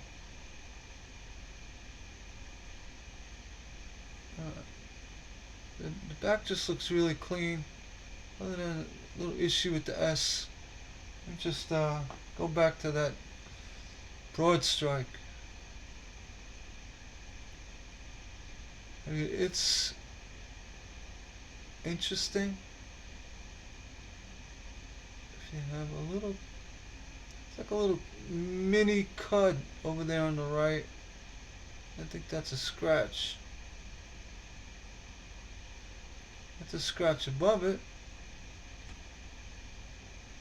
See, that's a scratch. There. But that looks more like a cut. Just because it has like a a bubbling effect. It's a tiny, but yeah, you know what? I'm gonna go with the broad strike. What I'll do is if I get a couple, offset broad strikes, whatever it is, I'll call it a offset broad strike. I get a couple of them, maybe sell 2 or 3 at a time. Uh, you get the same year. If I get another 89, go for 2 for 1 special. And somebody may want that. It's not a typical coin. So I'll put that one aside. Here I am, saving clad pennies. I do. There are. Oh, look at that! I got another broad strike right after that. Offset. Oh, not terribly. 2001.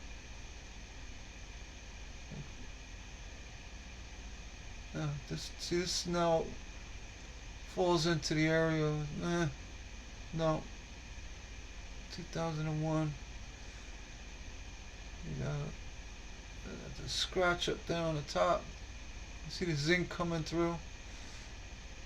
Look at the back.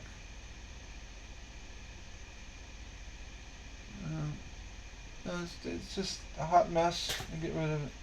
I have no interest in that. 1883.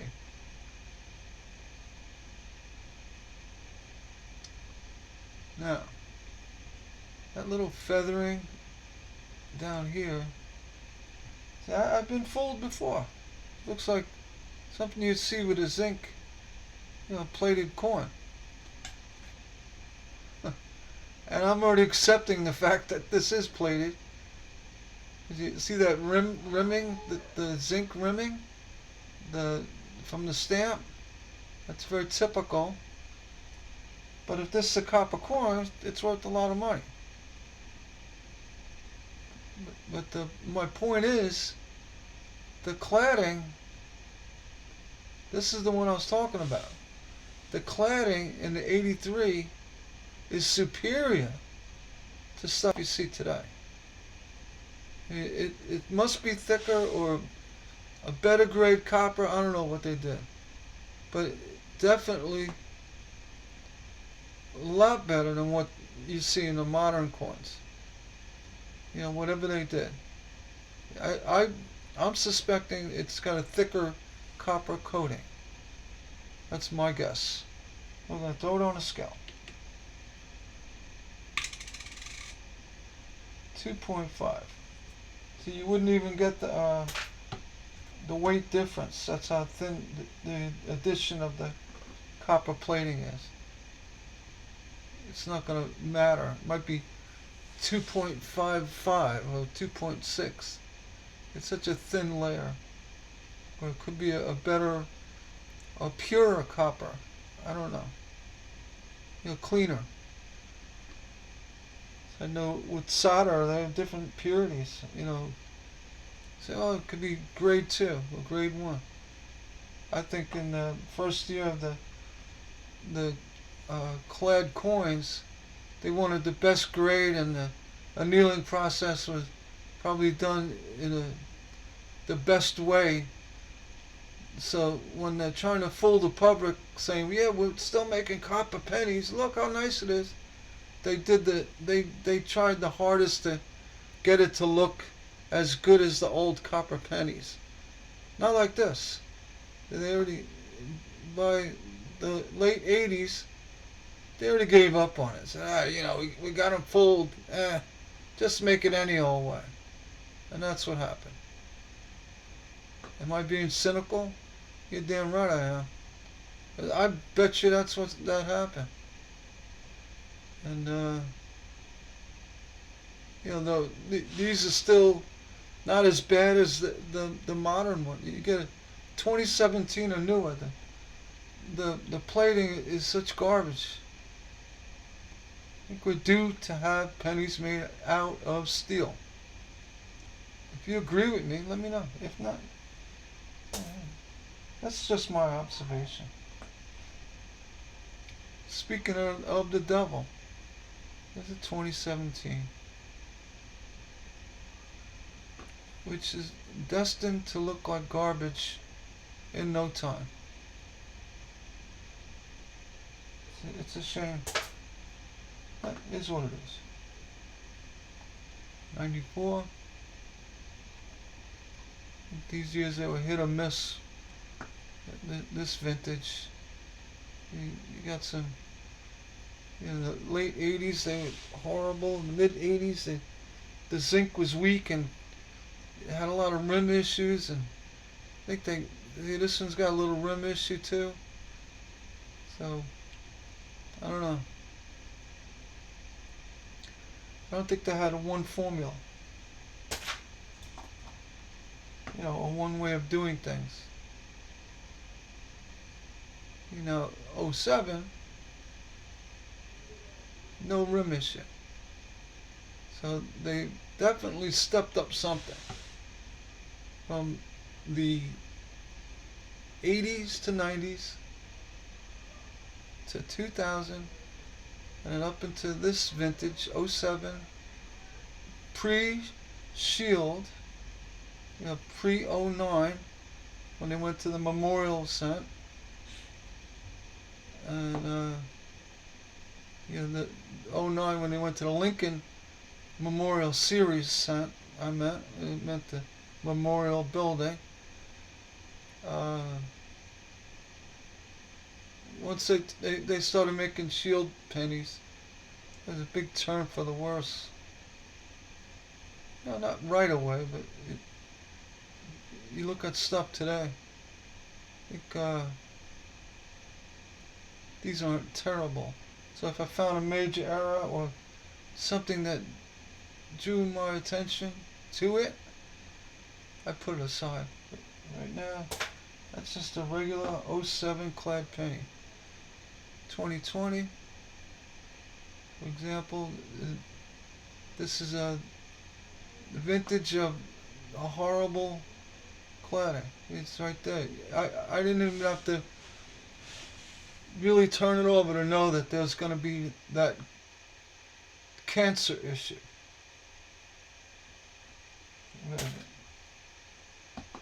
This is all the thoughts of a bankroll hunter. 96. I don't keep a diary of which year or whatever, but you do see changes. You don't see that rim issue. Slightly.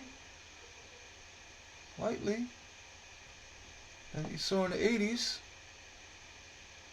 You also don't see the cancer issue of the modern coins going back to the 90s. It's a close I am. It's a 96. We're not looking for anything now. Alright. 2 more coins. Now look at this beauty. Second to the last in the row. Look at that. It's a nice strike.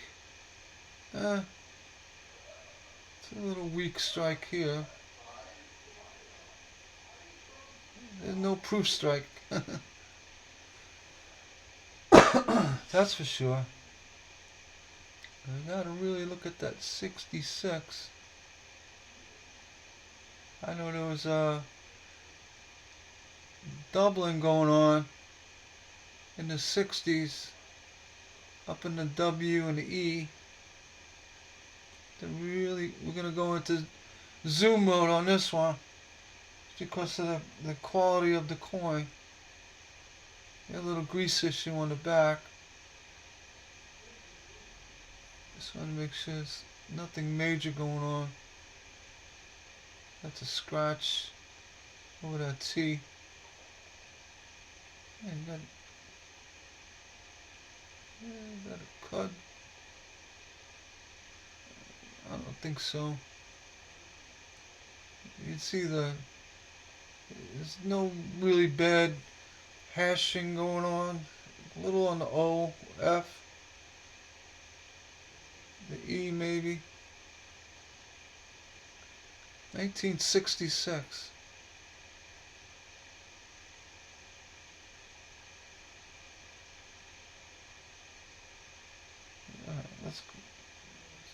That's something.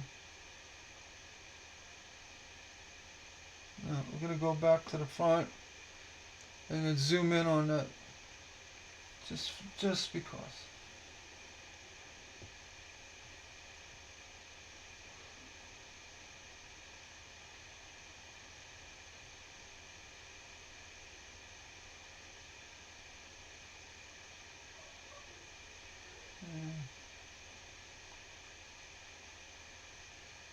Really a very small chip or flake. Actually, we do have some.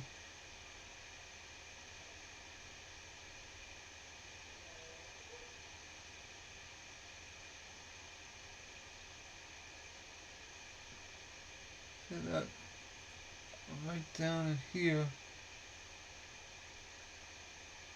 A little bit of chip there below the 6. Um,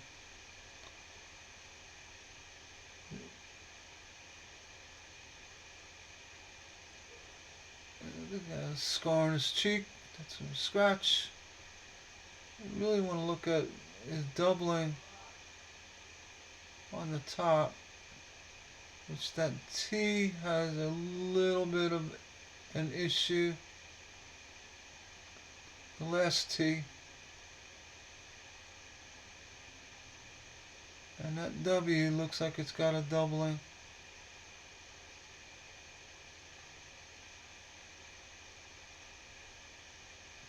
I mean, it's really minor. To really check it out.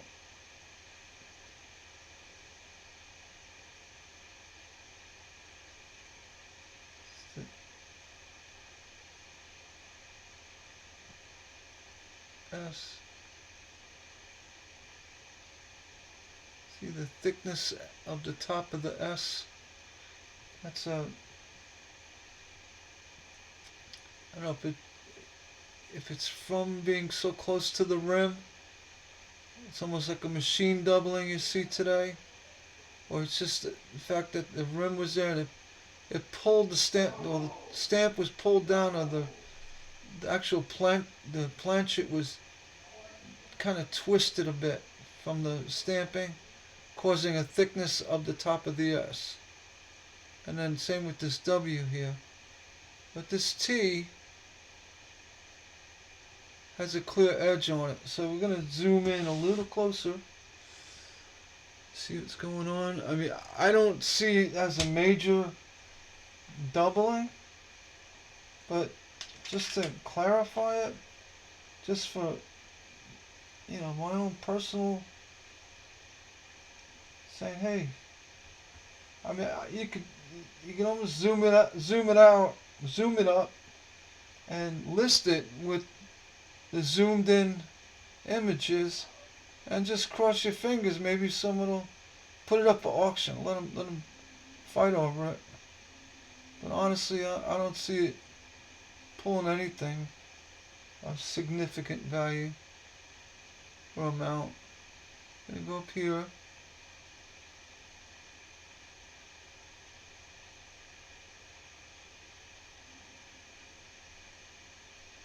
Say, if you look at the T, well, I can't point to it, but at the top of the T, on the left, you see evidence of a second T underneath. Same thing with the S.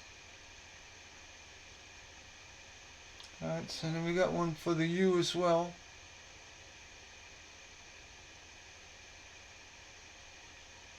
R.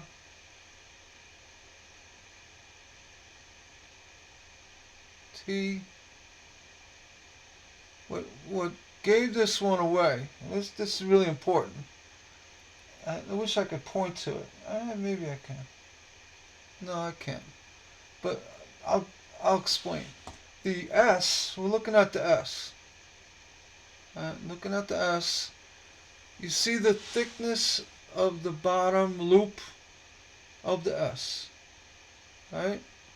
And you come around at 4 o'clock up around the curve, it's getting a little thicker, and then we got an area where it's getting thinner. Alright? Then it goes heavy to the thickness, to the area around 10 o'clock. And that's where you start seeing that double shadowing or the doubling.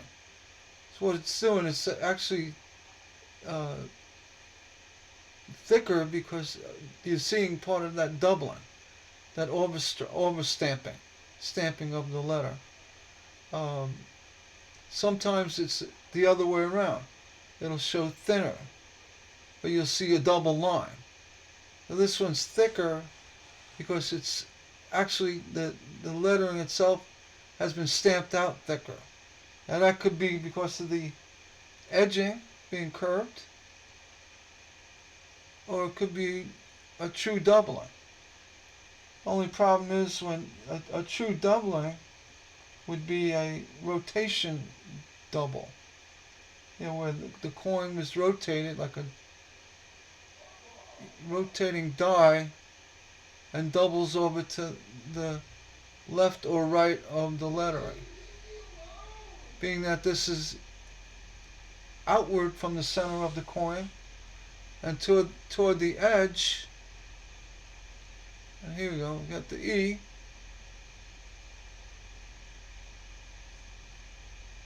This could be like a shift in the planchet when it was stamped, what have you.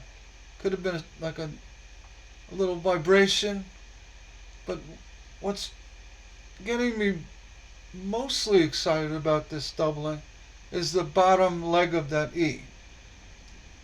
That one's clearly, it's got a little twist to it, which that draws the value to me a lot higher than just say the T or these other letters that are showing that doubling along the rim, because that rim doubling can be caused by the curvature of the planchet. Where the E is on the bottom, it's not curved there. So we definitely have a nice double die here, just because of that E. The W also, being it's at the top, it's just, it does, I mean, it has a scratch in it, unfortunately, but under a lower zoom, it had some oddness looking to it over a regular W. The D is at the top, but you also have it on the inside of the D, which is great. Same thing with the O. See, that's what I was saying earlier. That thin line at the bottom of the O, that's because the doubling has pulled the microscope, the software, to shrink that, because you could see the O underneath it, if that makes sense. G, yeah, this is definitely a doubling on the G. On that flat section, at the end of when you write a G, that's doubled, as well as the left shank area and the top. And what we're going to really have to do is look at Lincoln himself and see if there's any kind of evidence of a die shift. And I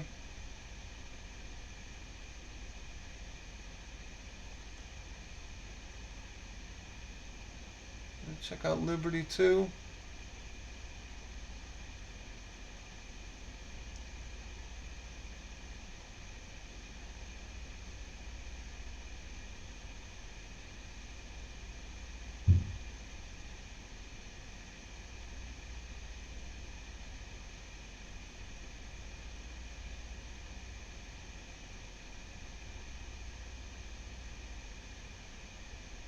And here we go with the 6.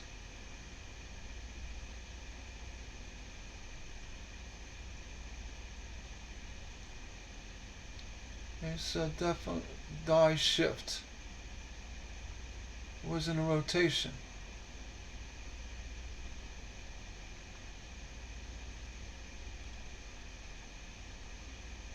Nothing on Lincoln himself, really. Sometimes that's hard to show up. You see it on his hair right at the end. Yeah, a little bit there. Not a whole lot. I don't even know for sure if that is any. Um, is this an extreme double? No. Is it double? In my opinion, yeah. See, there you have it, the T showing a little rotation doubling on the right side of that T. But that E, that's the that's the gift from this coin. That's the one that put it over the edge, as well as that D, O, and somewhat the G. And the N if you look at it. So is this a true double die? It wasn't a true hard strike double die, but it is a double die nonetheless. Will someone agree with me? Am I totally excited about it? No, because it's not a major, uh, basically where you could see with your clear vision, without using a microscope. I'll include pictures of the close-up versions, just for clarification. But the reason why I'm going the extra step on this coin is because of the mint state it's in. You don't see that's what drew my attention. It was that W and that E. You could see it now.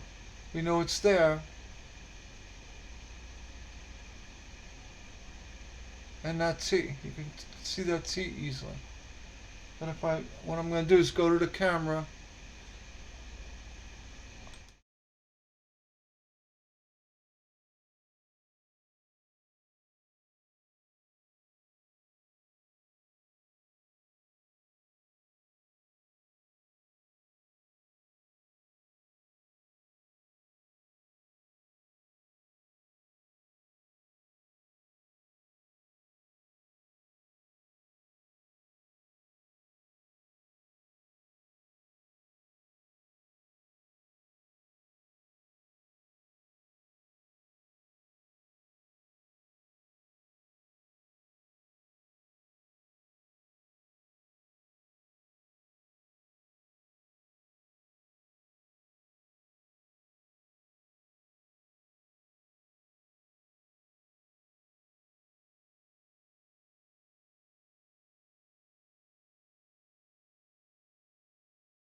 coins. Second to the last coin. 99D. Wouldn't that be funny, huh? 99. What? I gotta get no. They didn't have it in the D's. Let's just see. I got it on super close.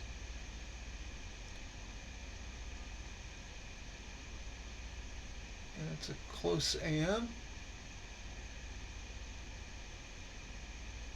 99 wide. It's gotta be a wide. My cheat sheet. Alright. So that's gonna close this one off. This video. Hope I didn't really bore you much, but that's what these bankroll hunts are. They're a lot of fun. The coins I've been getting just from my bank, and they're all. I got a few more left to do, and 4 more left to do. I did get what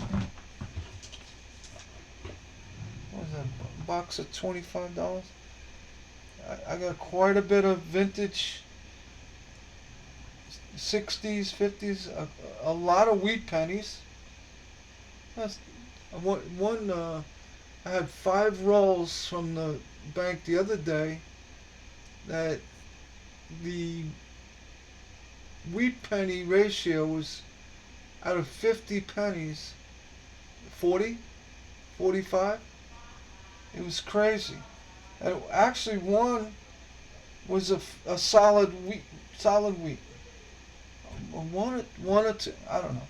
But this version is the other one. Let me